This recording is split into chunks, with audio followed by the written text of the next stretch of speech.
Meus amigos, minhas amigas, um bom dia para todos nós. Que Deus nos abençoe com a sua paz.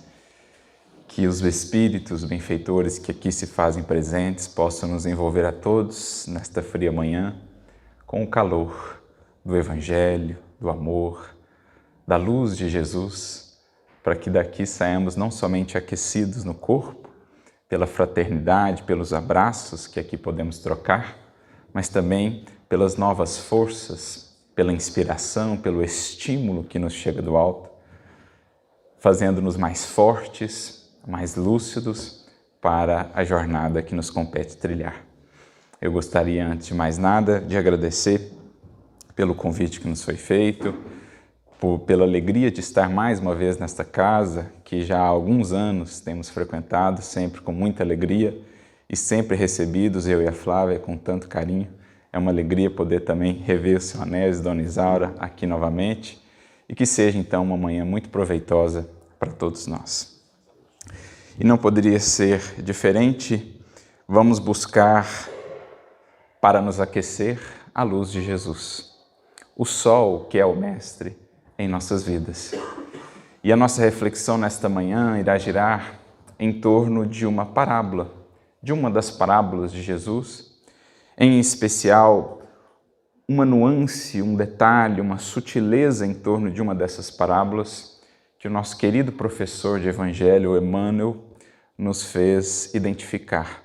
Foi uma reflexão que há algum tempo fazíamos, inclusive, no estudo que temos lá em São Carlos, do NEP Paulo de Tarso, e que ela nos tocou profundamente, porque embora conhecendo a parábola já há muito, uma das mais conhecidas parábolas de Jesus, que é a do trigo e do joio, sempre a gente vai descobrindo, à medida em que a elas vai se dedicando, a esse estudo do Evangelho, com auxílio dessa visão mais percussiente, mais penetrante dos benfeitores espirituais, como é o caso de Emmanuel, a gente vai descobrindo detalhes, a gente vai descobrindo singelos aspectos que às vezes passam batido numa análise mais superficial ou mais corrida e que são detalhes de extrema beleza, realçando ainda mais para nós a grandeza da misericórdia de nosso Pai, que envolve a vida de todos nós. E é isso que nós vamos buscar, nos deter nesse aspecto aparentemente singelo, mas que descortina para nós toda uma reflexão profunda sobre a maneira pela qual Deus lida com as imperfeições humanas, com o mal que ainda surge na criação e que vai sendo por Ele pacientemente tratado, por Ele, por Jesus, que é o seu representante na Terra e, naturalmente, por toda a equipe, por toda a falange que ao Cristo serve, a maneira pela qual eles vão abordando o problema do mal ou das imperfeições humanas. Então, como já adiantamos, vamos tomar por base a parábola do trigo e do joio, que se encontra no capítulo 13 do Evangelho de Mateus. Todo esse capítulo é um capítulo dedicado a parábolas, né?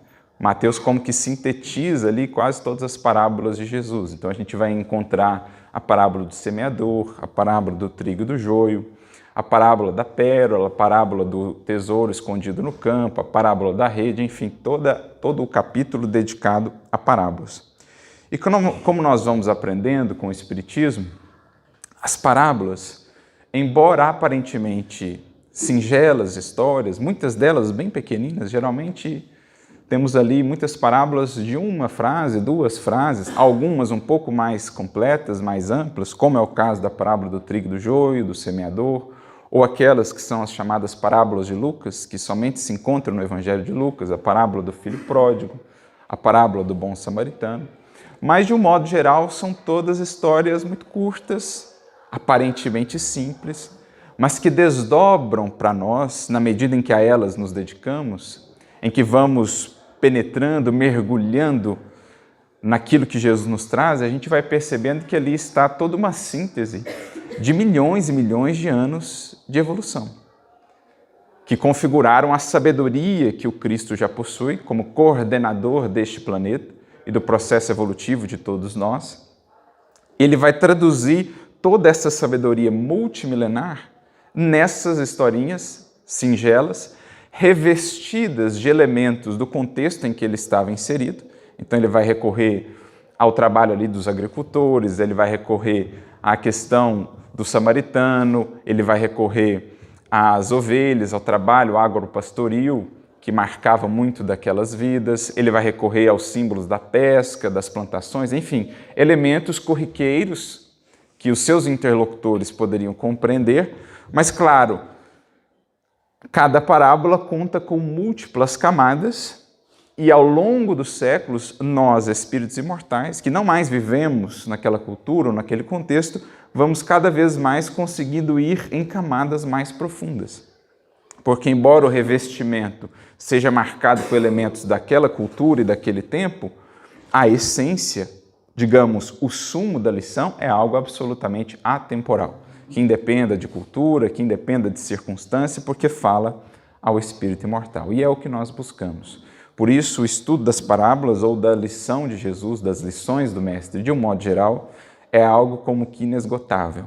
É um manancial que nunca cessa de nos prover novos recursos, novos entendimentos, novas inspirações para a nossa caminhada.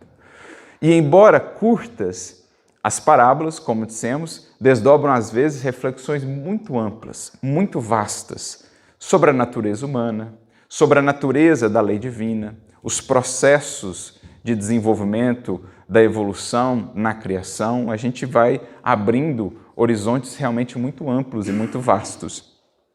E a nossa proposta hoje, em torno da parábola do trigo e do joio, não é analisá-la como um todo. Como a gente já destacou ao início, nós vamos fazer um recorte de um aspecto dela, como que de uma face de um diamante, que é o que Emmanuel vai nos ajudar a fazer a partir dessa análise sua desse detalhe ou desse aspecto. Então, para quem quiser depois estudar em casa, rever e aprofundar o estudo, a parábola se encontra no capítulo 13, do versículo 24 ao versículo 30. Vou apenas relembrá-la aqui, para a gente ter um contexto geral, para que a gente possa ir se ambientando na lição. Conta Jesus que o reino de Deus se assemelha a um homem que possuísse um campo e que ali semeasse a boa semente.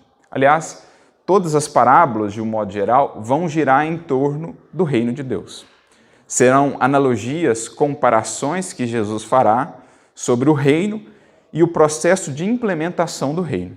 Inclusive falando dos ciclos pelos quais esse processo passa, mas o tema central delas, em geral, é o reino. E não é diferente nesse caso. Existia um homem que possuía um campo, um senhor ali de uma terra, de um campo, que semeou ali a boa semente. Mas, dormindo os homens, isto é, aqueles que cuidavam do campo, dormindo, o que já é para nós um ponto de reflexão interessante, veio o inimigo e semeou ali a má semente. Essa figura do inimigo, a gente vai tratar um pouquinho dela também. Passado o tempo, começam a desenvolver ali as plantas, Elas vão crescendo, crescendo, e os servos daquele senhor percebem que começa a surgir ali, junto do trigo, oriundo da boa semente, o joio ou a cisânia. São palavras sinônimas, joio e cisânia, a depender da tradução que se utiliza do Evangelho, a gente vai identificar joio ou cisânia. Começam a perceber que ali existia também o joio, a cisânia. Então eles se dirigem ao senhor do campo e indagam a ele: mas você não semeou aqui a boa semente? De onde então surgiu esse joio? De onde surgiu então essa plantação que não era a esperada? E então o Senhor responde, que naquela circunstância veio o inimigo, aproveitou-se ali daquele sono, daquela, digamos, invigilância, e semeou a má semente. E eles então perguntam: quereis ou desejais que nós arranquemos então o joio? E aí vem a orientação muito interessante do Senhor, que é, de certo modo, o ponto de partida da nossa reflexão hoje. Ele diz àqueles que o serviam ali no campo: deixai crescer juntos até a ceifa, o trigo e o joio. Porque por ocasião da ceifa direi aos ceifeiros: colhei primeiro o joio, atai-o em molhos para o queimar, e o trigo será juntado, será guardado no celeiro. Essa é a parábola. Do versículo 24 ao 30, algumas poucas frases que abrem para nós todo um universo de reflexão. Primeiro vamos tentar entender alguns elementos-chave da parábola para que a gente se localize dentro dela. Comecemos por uma primeira camada, tentando compreender essa orientação do Senhor do campo aos seus servidores para que não colhessem ali de maneira precipitada ou de pronto, de imediato, o joio que crescia junto ao trigo. Aqui cabe algumas considerações, digamos até da agricultura ou desse conhecimento em relação ao campo e às plantas, o que certamente os interlocutores de Jesus haveriam de compreender. O trigo e o joio são plantas muito similares, especialmente quando ainda novas. Quando ali acabaram de germinar, estão ainda nas primeiras fases de desenvolvimento, é muito difícil diferenciar o trigo do joio. Por isso a orientação para que não cortassem de maneira precipitada o joio, porque poderiam confundir e remover ali algo que seria útil, o trigo. Poderiam impedir o crescimento, o desenvolvimento de algo que seria útil em oposição ao joio que de fato não era útil, né? Não tinha aplicação, até porque o joio, aquilo que ele produzia, era tóxico, é tóxico para o ser humano, né? Nós temos algumas subespécies, digamos, que são chamadas de joio, e dentre elas temos algumas que são tóxicas, inclusive para o ser humano. Então não tinham aplicação econômica, alimentar, eram realmente descartadas, né? As plantas do joio. O trigo, como sabemos, era um dos principais alimentos, uma das bases da alimentação daquele povo, daquele contexto. Então, no início, eles são muito similares. Só o tempo e o desenvolvimento é que vai mostrando efetivamente quem é quem, qual a produção que se está tendo. Aí vão surgindo as diferenciações, né? O pessoal até explica, o trigo, por exemplo, ele vai se tornando mais maleável, enquanto o joio é mais rígido. As espigas vão tendo uma coloração diferente, a espiga do trigo vai se tornando mais cor palha, castanho. Também a própria posição, a condição da espiga em relação ao calho, uma vai ficando mais inclinada, mais firme, outra vai curvando-se um pouco mais. Então vão surgindo com o tempo os elementos de diferenciação. Então a gente já consegue entender numa primeira camada mais prática ali, mais circunstancial, o porquê da orientação de Jesus. Mas é claro que o nosso interesse aqui, num estudo espiritual, não diz respeito só ao aspecto mais botânico da análise da passagem. Nós vamos buscar entender o que representam esses elementos espiritualmente falando, até para que o ensinamento, a lição, faça mais sentido para nós hoje, orientando-nos, educando-nos quanto o que nos cabe fazer, quanto às transformações que nos são necessárias. Então vamos tentar identificar alguns desses elementos ou personagens da parábola. Logo, a gente já vai percebendo que o campo é uma representação da humanidade ou do mundo em que aqui estamos, aprendendo e convidados a produzir na seara de Deus. Somos lavoura de Deus, dizia já o apóstolo Paulo na sua epístola, e esse é um tema, é uma simbologia muito explorada pelo próprio Emmanuel, por exemplo, comparando-nos a plantas de diversas naturezas, aquelas que já produzem algo de bom, algo de edificante, aquelas outras que ainda representam na seara de Deus, espinheiros, os cardos, por exemplo, os abrolhos, ou no caso aqui, o joio. Então a gente já identifica esse campo como sendo a própria humanidade, ou até, num outro plano, o campo interno de cada um de nós, em que ainda se misturam trigo e joio, dentro e fora de nós. Ainda se misturam o trigo do bem, da verdade, da luz, do amor, com o joio do ódio, da ignorância, da mentira, da maledicência. São plantações, florações, frutificações que ainda existem dentro de nós e também na humanidade como um todo. E o processo de educação e desenvolvimento espiritual ao longo dos séculos não é senão cada vez mais diminuir a presença do joio ou a sementeira do joio e aumentar a floração e a produção desse trigal de Deus, digamos assim. Mas de onde surge então o joio? Já que entendemos que esse campo é agora a humanidade, o dono do campo é Deus, que conta naturalmente com os seus servidores, que somos chamados a ser todos nós, servidores de Deus, mas nem todos os servidores, nem todos os que operam nesse campo estarão ainda atentos, ou já estarão atentos aos deveres que lhes cabem, ao compromisso de semear em consonância com o Senhor do campo, semear a boa semente. Por vezes, de nossa parte ou de outros corações, surge ainda a sementeira infeliz do joio, a expressar aquilo que não está em harmonia, em consonância com a lei de Deus. A palavrinha que foi usada na parábola, se recordarmos aqui, o inimigo, em outros momentos no Evangelho, vamos identificar aquelas palavrinhas, que geram até aquele impacto assim, Satanás ou o diabo. Quem que é o inimigo? É uma figura eternamente voltada ao mal ou não é senão aquilo em nós que ainda está em oposição ao que é divino? Se a gente vai na própria etimologia desses termos, Satanás, uma palavra que vem do hebraico, diabo, uma palavra que vem do grego, diabolos, elas vão ser muito similares, uma significação muito similar, que basicamente significa aquele que desune, aquele que se opõe, aquele que se coloca como adversário. Então, quem é esse inimigo ou o que é esse inimigo? É uma figura? É um indivíduo que se opõe eternamente a Deus? Ou é aquilo que ainda existe em nós e que está em desacordo com a proposta divina? Em desacordo com o divino potencial que todos trazemos. Nesse sentido, Satanás, diabo, nada mais vai sendo do que uma outra expressão ou outros termos para o egoísmo que ainda vive em mim, o orgulho que ainda me conduz em muitas decisões, a vaidade, o interesse mesquinho, o interesse pessoal, exclusivista, o materialismo, enfim, aquilo que na lavoura de Deus ainda gera essa produção que não condiz com as expectativas divinas ou com o propósito divino. Aquilo que na lavoura de Deus ainda rouba tempo, espaço, energia, recursos do que poderia estar sendo aplicado ao bem. Isso nos faz recordar de uma questão que está no livro O Consolador, que é um livro similar assim, ao livro dos Espíritos, um livro de perguntas e respostas a Emmanuel. Ele traz as respostas, as perguntas foram feitas por amigos ali de Chico Xavier, por pessoas conhecidas do movimento.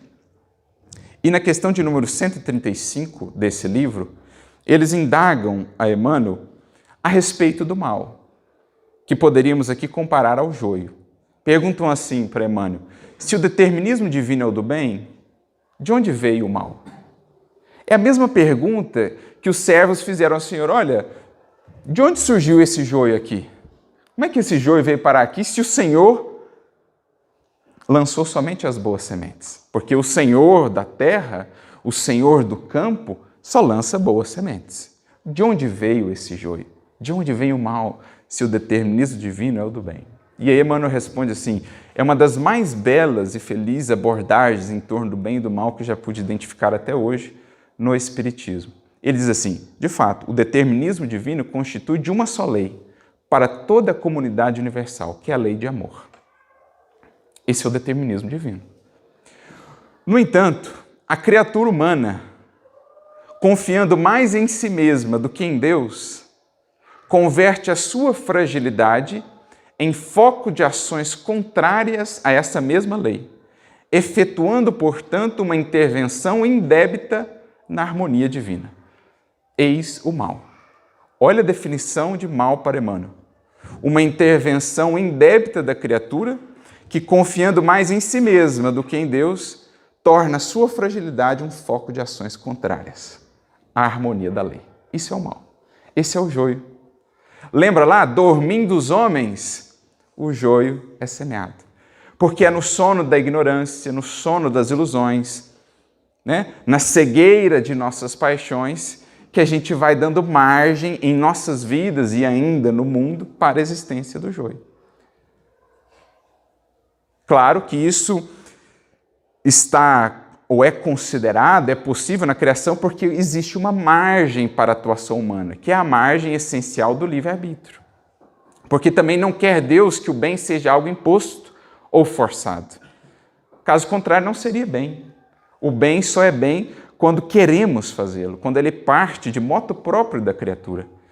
Então Deus dá uma margem de operação para a criatura, permitindo inclusive que ela atue em desarmonia com a sua lei. Mas é claro que isso é sempre limitado no tempo e no espaço, Por isso que Emmanuel, na resposta, segue dizendo, olha, vede, portanto, que essencialmente considerado, o mal não pode existir para Deus, porque representa um desvio da criatura humana, sendo zero na sabedoria e na providência de Deus, digamos assim. Porque ele é sempre limitado no espaço e no tempo. O determinismo divino do amor, tudo está transformando em todos os rincões do universo para o melhor. Mas aqui e ali, de maneira limitada no espaço e no tempo, limitada à margem de livre-arbítrio das criaturas, pode surgir o joio, que será então analisado, que será olhado, que será acompanhado e tratado pelos que servem a Deus nessa seara cósmica, digamos assim. Para ele, para Deus, prossegue Emmanuel nessa resposta, esses filhos transviados que produzem o joio, nada mais são do que filhos incursos em mais vastas experiências. Ou seja, aqueles que escolhem caminhos um pouco mais longos, aqueles que resolvem fazer curvas um pouco mais, digamos assim, significativas, um pouco mais demoradas na jornada em direção a Deus. Faz-me recordar a questão 125 do Livro dos Espíritos, em que Kardec pergunta, aqueles que têm escolhido mais o caminho do mal, chegarão um dia ao mesmo patamar, à mesma condição dos espíritos puros? E eles respondem, sim. No entanto, para estes, as eternidades serão mais longas. Eu adoro essa expressão, eternidades mais longas. Eternidade é essencialmente uma coisa só. Mas para o espírito que vai escolhendo a sementeira do joio, que vai escolhendo os caminhos do mal, ou os caminhos da sombra, do orgulho, do egoísmo, as eternidades vão sendo mais longas, porque ele escolhe caminhos menos retos. E a reta é sempre o caminho mais curto aí entre dois pontos. E a gente vai fazendo curvas, claro, vamos aprendendo e vamos contando com esse acompanhamento, com esse processo educativo. Então, para Deus, os filhos transviados nada mais são do que filhos incursos em mais vastas experiências. Para ele, essencialmente considerado, o mal não existe, porque qualquer coisa que é finita diante do infinito é nada. Quem já estudou aí os conceitos de matemática, o conceito de limite, por exemplo, sabe que qualquer número finito, quando você tem por baixo algum valor que tende ao infinito, o resultado daquilo será sempre zero. Para Deus, portanto, não existe. Para nós, no entanto, o mal é um problema. O mal gera muitos prejuízos, gera muitas dores na vivência coletiva, na vivência individual de cada um, e é por isso que Jesus e os seus prepostos atuam, portanto, para gradualmente irem removendo, diminuindo a presença do joio no trigal de Deus. Mas a maneira pela qual eles atuam é o mais interessante e é justamente o ponto que Emmanuel quer destacar para nós nessa abordagem sobre o joio e sobre o trigo. Então a gente já conseguiu ter uma visão geral do que é a passagem. Quem é o Senhor, quem é a terra, o que é o trigo, o que é o joio, que estão tanto fora de nós como dentro de nós. Inclusive, há uma mensagem muito interessante de Teresa de Ávila, no livro Instruções Psicofônicas. A grande Teresa de Ávila trouxe algumas mensagens por meio do Chico, nesse caso uma mensagem psicofônica, chamada Palavras de Luz, está lá no livro que a gente mencionou, e ela vai justamente falar desse joio, do trigo, trazendo isso para o nosso plano interno, como a dizer que nós ainda somos uma mistura, né, dessa lavoura em que tanto há já algumas expressões de trigo, mas ainda muitas expressões de joio. E aí, o Emmanuel, no livro Vinha de Luz, capítulo de número 107, ele vai trazer para nós uma abordagem exatamente sobre esse último versículo da parábola, em que temos a orientação do Senhor, deixai crescer juntos o trigo e o joio. Porque a gente fica a pensar, isso traz uma indagação para nós. Bom, se o joio é aquilo que é ruim, aquilo que gera prejuízos na criação, aquilo que gera dores e angústias, por que não removê-lo assim de pronto? Por que deixar ele crescer? Por que dar margem para isso se desenvolver? Né? Leva-nos a essa indagação, a essa orientação de Jesus.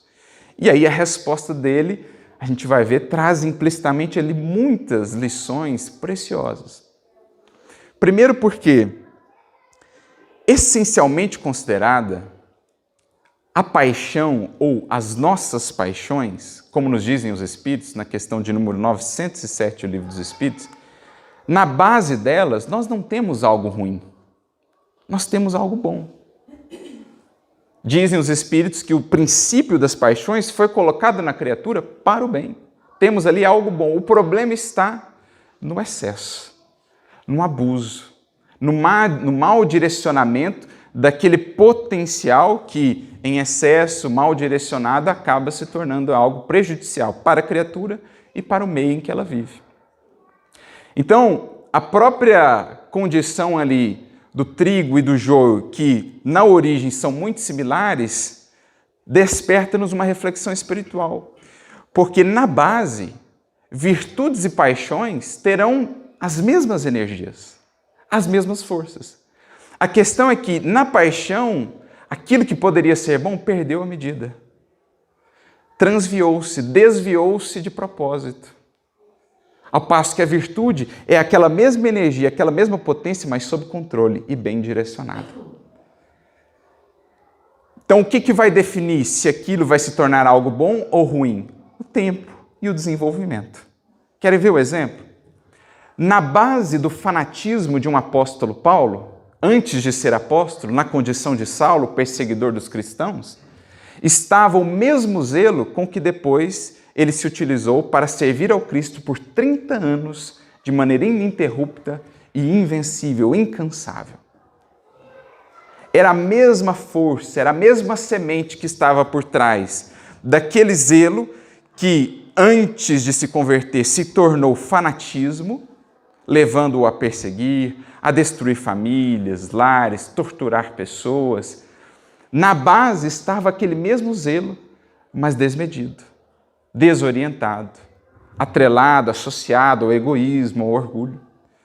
Quando, com Cristo, ele consegue identificar aquilo e reajustar as coisas, aquela mesma energia, aquela mesma potência, se torna aquela força que nos faz assim ficar quase que incrédulos diante da resiliência daquela alma. Vencendo naufrágios, chibatadas, perseguições, calúnias, tormentos, fome, frio, tudo que é possível imaginar, esse coração foi vencendo. Nada parava a força realizadora daquele coração. É o que os Espíritos dizem. Esses princípios originários das paixões foram colocados no homem para o bem, tanto que permitem a realização de grandes feitos. O problema está no abuso, no desajuste dessas forças. Então é o tempo que vai revelando se aquele zelo vai se converter no joio do fanatismo, por exemplo, de um preconceito, de uma postura muito rígida, ou se aquele zelo vai se converter no trigo da força realizadora. Se eu corto de maneira precipitada, eu perderia talvez toda uma produção tão útil. Imagina só, se o Cristo não tivesse tido um olhar de acompanhamento e tivesse logo podado aquele joio que se manifestava ali na forma de Saulo perseguidor. Então, é esse detalhe, essa nuance que Emmanuel vai destacar para nós, ajudando-nos a entender a orientação de Jesus, porque ele vai dizer assim, ó, quando Jesus recomendou o crescimento simultâneo do joio e do trigo, não quis senão demonstrar a sublime tolerância celeste no quadro das experiências da vida. Então, o alto, quando ele começa a identificar o mal, o joio, ele não o extermina de pronto. Porque a tolerância celeste, no seu otimismo, que nunca desiste, aguarda que talvez, pelos caminhos, circunstâncias e experiências da vida, aquele joio, no primeiro momento, poderá ser transubstanciado, transformado depois em algo útil. Porque a gente aprende também que eliminar simplesmente não adianta, não resolve. O processo é de educação, de transformação.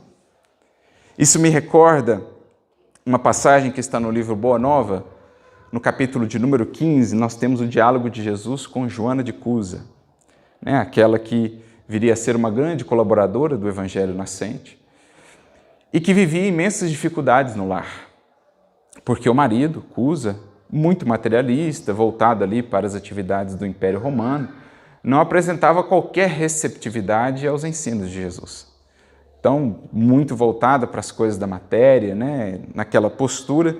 E Joana sofria com essa questão de não encontrar essa sintonia dentro do lar, quando ouve falar de Jesus, daquela nova proposta, ou busca e indaga ao mestre, olha, será que ela tinha que deixar tudo para poder segui-lo?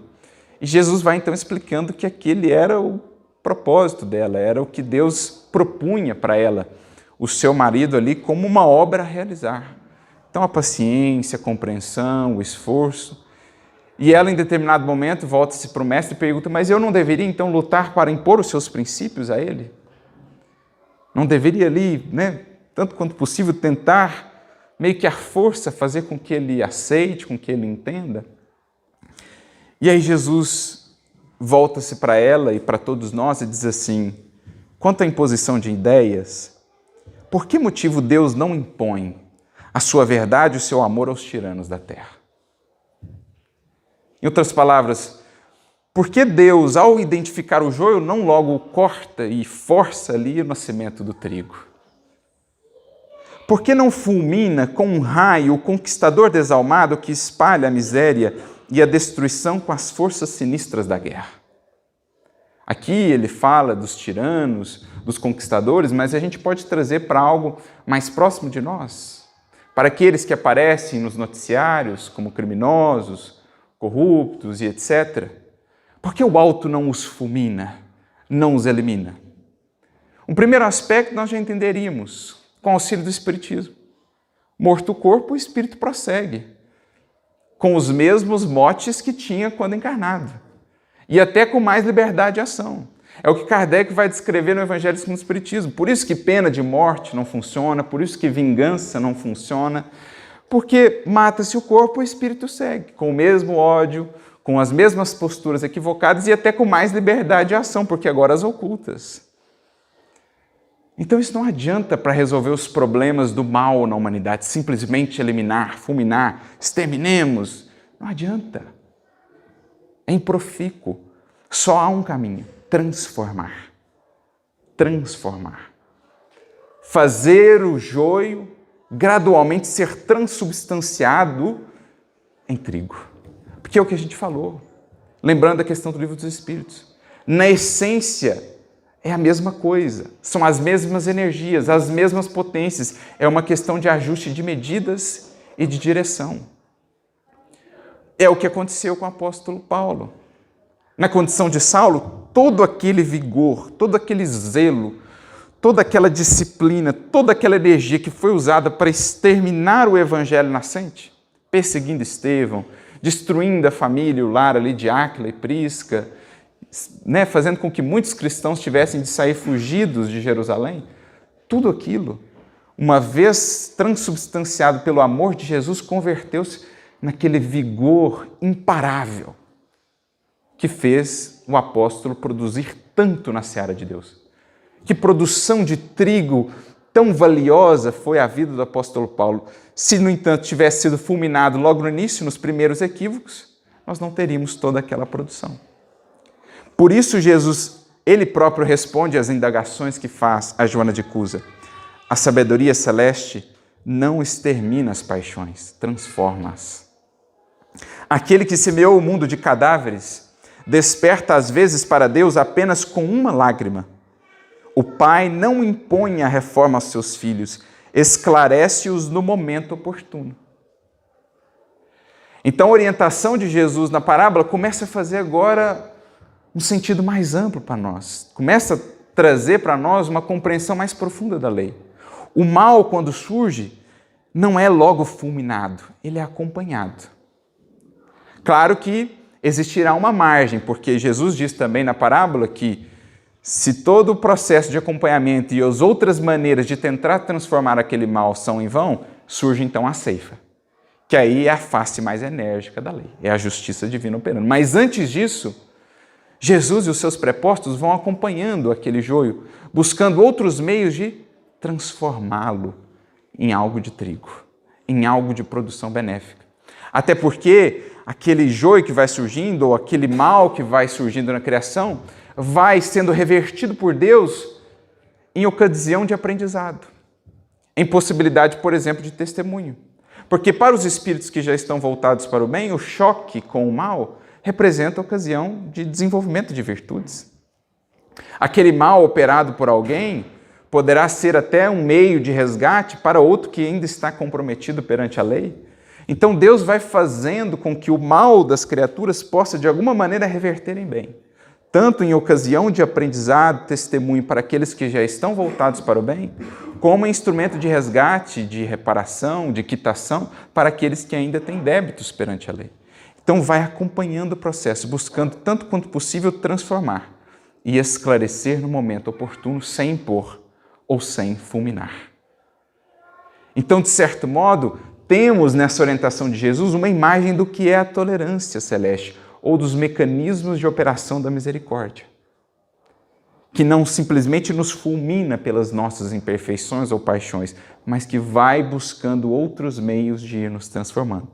Por isso, voltando à mensagem de Emmanuel, lá no livro de Luz, Vinha de Luz, ele segue, o Mestre nunca subtraiu as oportunidades de crescimento e santificação do homem. E, nesse sentido, o próprio mal, o joio, oriundo das paixões menos dignas, é pacientemente examinado por seu infinito amor, sem ser destruído de pronto. Como a gente vê no livro Paulo Estevão, a paciência com que Jesus vem acompanhando aquele coração transviado, Saulo. Vem o buscando de várias outras maneiras, tanto que, diante de Damasco, no momento em que tem um encontro com Jesus, Emmanuel descreve para nós, Saulo ali compreendeu que o Cristo o havia buscado de várias maneiras, de vários modos, até que pudesse, enfim, despertá-lo. Então, o Cristo vai pacientemente acompanhando, buscando meios de despertar aquele coração e de transubstanciar aquele joio em trigo. Importa considerar, portanto, que o joio não cresce por relaxamento do lavrador divino, mas sim porque o otimismo do celeste semeador nunca perde a esperança na vitória final do bem. Então muitas criaturas se perguntam, mas será que Deus não está vendo aquele que está lá operando no mal, mas triunfante, vitorioso aparentemente? Será que Deus e os Espíritos não farão nada diante dessa ou daquela criatura? Não é por relaxamento. Jesus nunca dorme em trabalho e está sempre a trabalhar, assim como as suas falanges.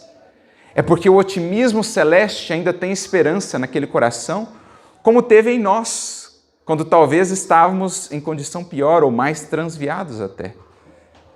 Segue buscando outros meios antes de ser preciso acionar a face mais enérgica da lei, que vem então com a ceifa. Quando o coração se mostrou renitente a todos os outros processos, vem então a feição mais enérgica da lei. Mas antes tenta Jesus de todos os meios encontrar caminhos mais amenos, fazer com que aquele coração desperte ainda em tempo, ainda em vida, aproveitando talvez já a ocasião que terá agora, os outros anos, para começar os processos de reparação. Em menor escala, isso me faz recordar, quem já teve a ocasião de ler, do livro Sexo e Destino. Nós temos o caso ali de um dos personagens principais, se não me engano era Cláudio, o nome dele. E é impressionante a transformação pela qual esse espírito passa. Quando inicia a obra e ele vai sendo descrito, nós não vemos senão ali o joio. Parece aquela alma que não tinha mais jeito naquela encarnação. Profundamente envolvido com vícios, um processo obsessivo ali arraigado, comete um ato profundamente equivocado e infeliz naquela encarnação. E, no entanto, aquilo vai seguindo, a misericórdia vai acompanhando, André Luiz vai descrevendo todo o acompanhamento pelo Espírito benfeitor, de todo um grupamento ali, o Espírito Félix. E aí, em determinado momento, a partir de um gesto de perdão que ele recebe, aquele Espírito se transforma de tal maneira, faz uma tal mudança, conversão interna, que ao desencarna em condições tão lúcidas que volta imediatamente ao trabalho em espírito junto aos que se mantinham encarnados. Demonstrando assim uma transformação muito mais profunda do que corações que ali faziam parte de todo aquele cenário que imaginávamos estar em melhores condições. Tudo isso graças a esse trabalho do alto de não fulminar, exterminar, remover precipitadamente o joio, entendendo que ali havia potencial para o trigo. Então é muito bonita essa história pela transformação que esse espírito passa. E é, de certo modo, o que está sendo descrito aqui para nós. Porque Emmanuel prossegue, olha, o campo do Cristo é região de atividade incessante e intensa. Tarefas espantosas mobilizam falanges heróicas. Contudo, apesar da dedicação e da vigilância dos trabalhadores, o joio surge, ameaçando o serviço. Oriundo esse joio, naturalmente, das invigilâncias de nós outros, das nossas imperfeições, que semeiam isso em dissonância com a proposta divina. Jesus, porém, manda aplicar processos defensivos com base na iluminação e na misericórdia. Achei muito interessante isso aqui. Pensando numa plantação, Jesus não recorre logo ao pesticida, aquilo que elimina, fulmina. Não, ele aplica processos defensivos, mas com base na iluminação e na misericórdia. Porque talvez poderíamos ter ganhos, e esse será o caminho da justiça humana, quanto mais conscientes estivermos, teríamos ganhos muito maiores se investíssemos mais em iluminação e misericórdia do que em simples punição, exclusão, violência, energia, rigor.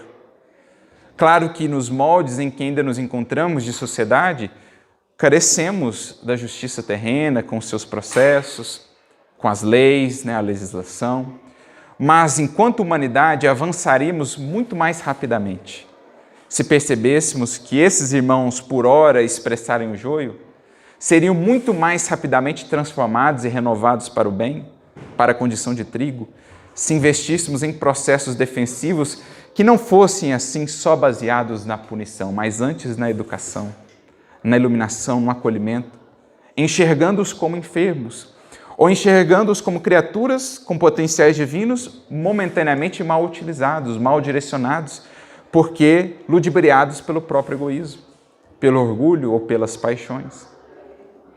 Então esses são os processos defensivos a que Jesus recorre.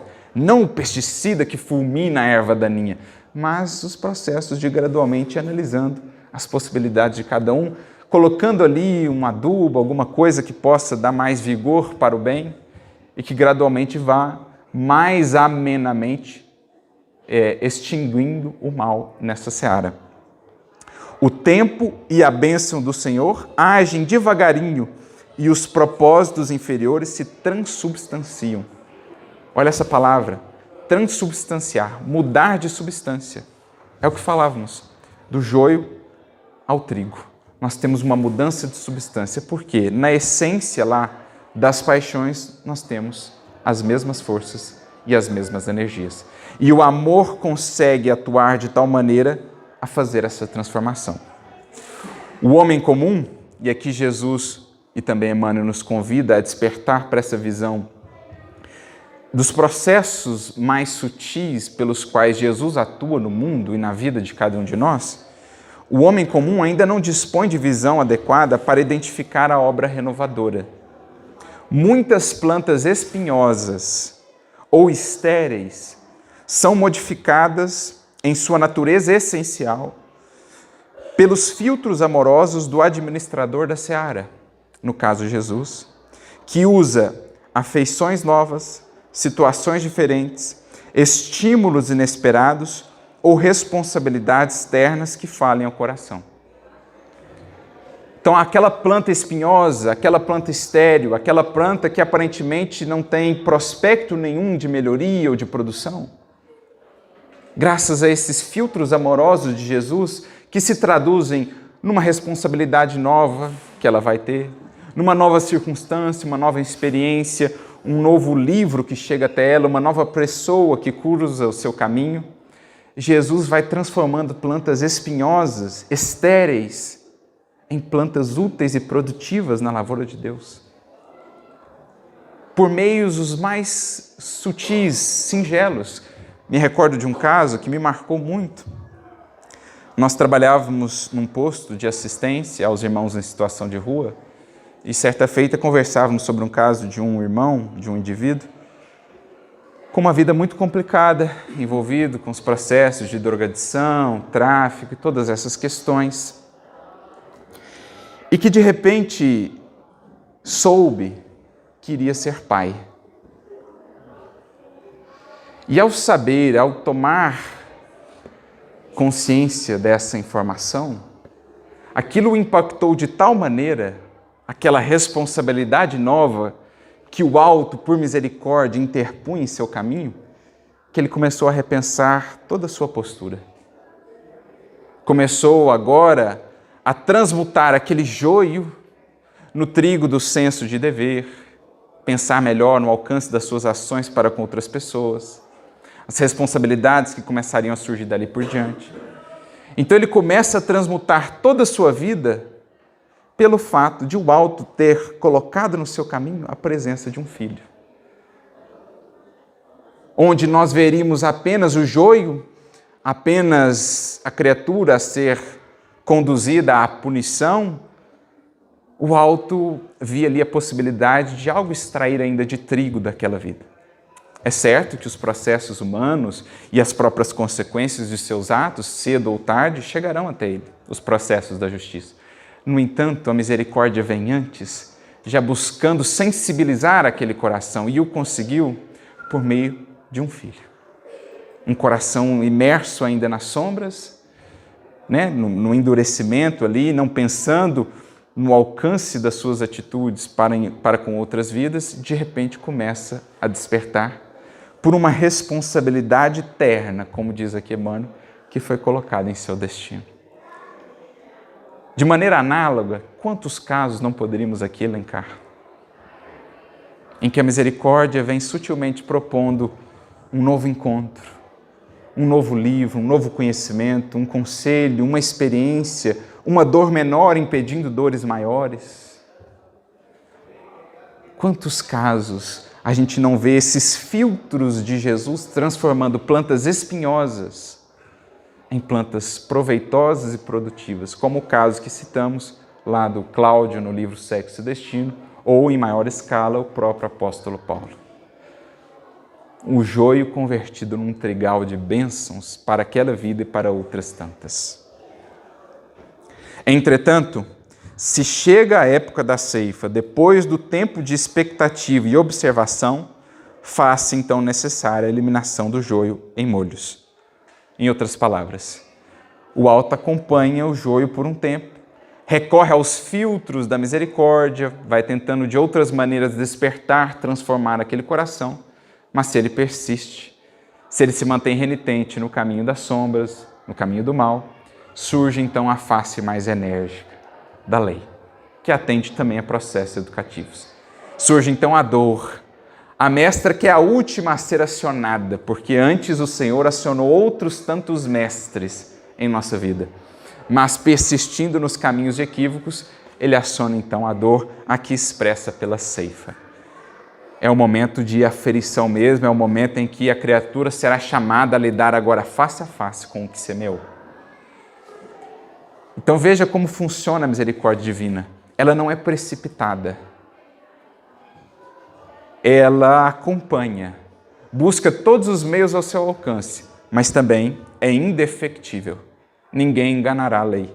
Ninguém ficará impunemente a semear o joio de maneira indefinida.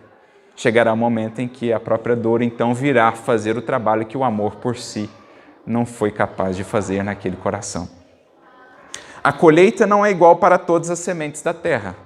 Cada espécie tem o seu dia, a sua estação, assim também cada espírito.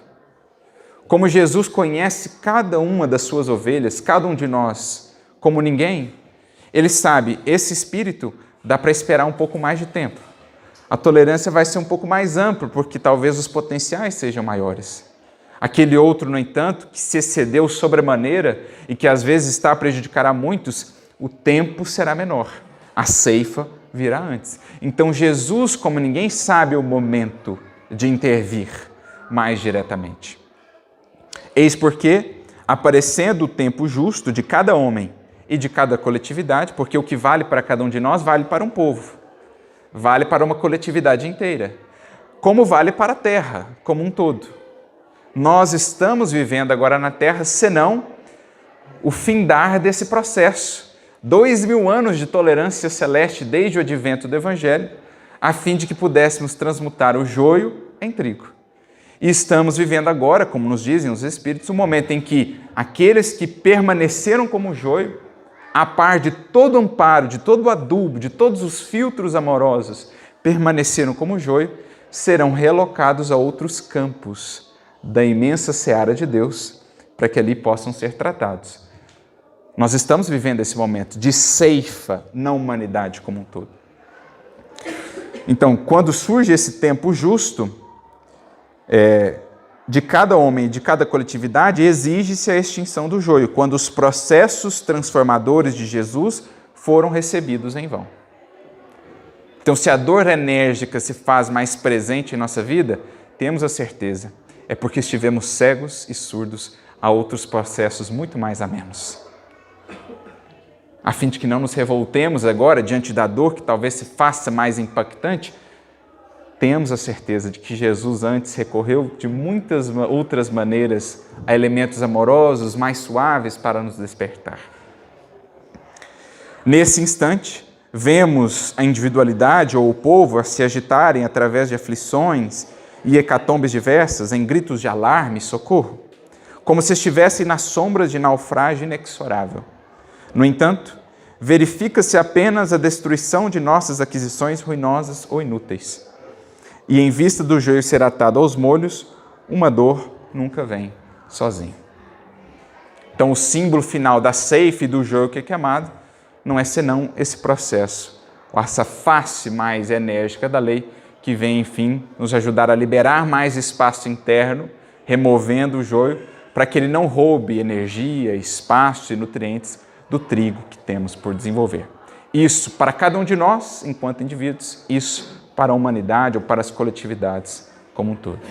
Eis a maneira pela qual, meus amigos, minhas amigas, tem Jesus operado ao longo dos séculos para com cada um de nós. Por isso, daqui também depreendemos um convite do Mestre. Ante os que vemos equivocados, ante os que consideramos agora apenas expressão de joio, não desanimemos desse otimismo celeste que Jesus depositou em nós, que os bons espíritos têm depositado em nós.